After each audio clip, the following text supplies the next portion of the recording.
शिव पुराण कहती है कि दो चीजें हैं, एक है अपना कर्म, दूसरा है अपना भाग्य।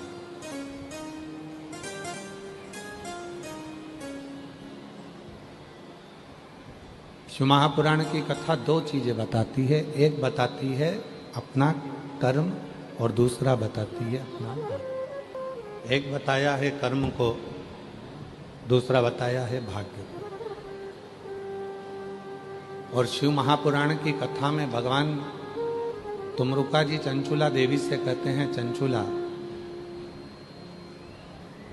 भाग्य अपने हाथ में नहीं है, पर कर्म अपने हाथ में है।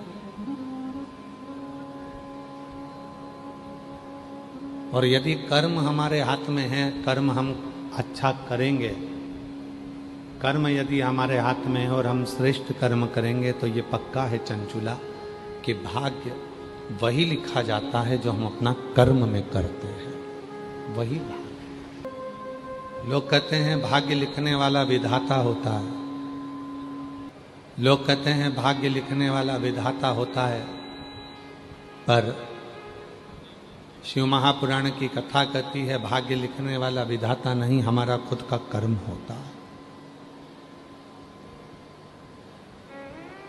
कोई दूसरा नहीं है,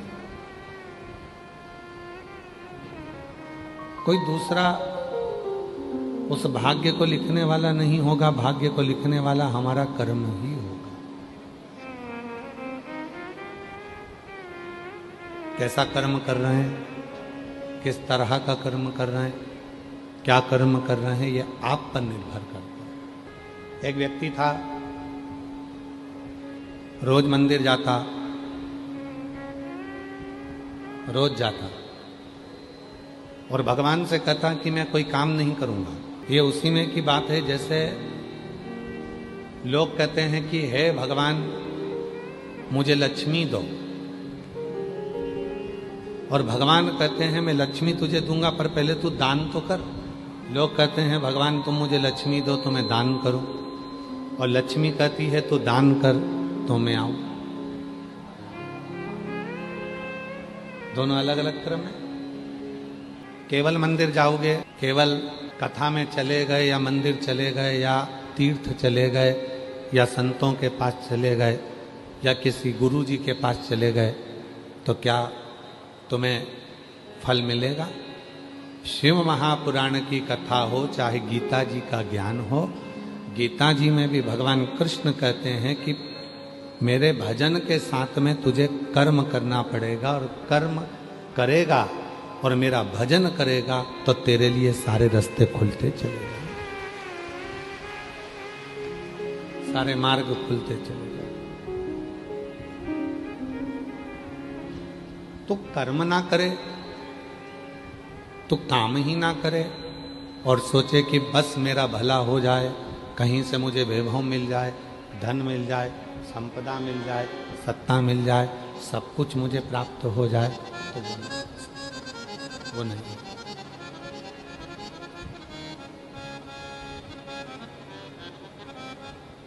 हमारे शैलेंद्र जी एक लाइन गुनगुनाते हैं कि ज्योत से ज्योत जलाते चलो, ज्योत से ज्योत जलाते चलो, ज्योत से ज्योत जलाते चलो, प्रेम की गंगा बहाते चलो, प्रेम की गंगा बहाते चलो। राह में आए जो दीन दुखी, राह में आए जो दीन दुखी, सबको गले से लगाते चलो, प्रेम की गंगा बहाते चलो। अपने कर्म को करते हुए आगे बढ़ो। शिव जी को एक लोटा जल चढ़ाओ, भजन करो, कथा सुनो, सत्संग करो, पर उसके साथ जरूरी है अपना कर्म करना।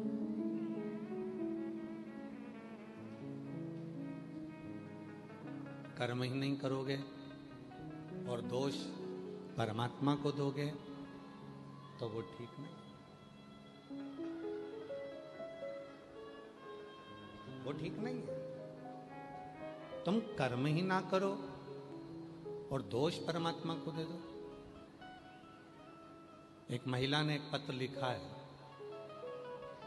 वो महिला परमात्मा को दोष दे दो कि भगवान मेरी सुनता नहीं, और भगवान क्या कहते हैं कि मैं तो तेरी जितनी 21,600 श्वास है, तेरे शरीर में जो ये 3.5 करोड़ रोम छिद्र हैं, भगवान कहते हैं जब मैं एक चींटी के पाँव में कोई घुंघरू बांध दे, उस चींटी के पाँव के घुंघरू की आवाज़ सुन लेता हूँ। चींटा कोई दबाता है उसकी आवाज़ सुन लेता हूँ। माथे का जूं निकाल कर कोई मारने वाला होता है और वो जूं भी मुझे पुकार लेता है तो मैं उसकी आवाज़ सुन लेता हूँ। तो क्या तेरी आवाज़ नहीं सुनूंगा? क्या तेरी आवाज़ नहीं सुनूंगा? पर वो प्रेमवश पुकारा तो जाए। बच्चे को माँ दूध कब पिलाती है? बच्चा खेल रहा हो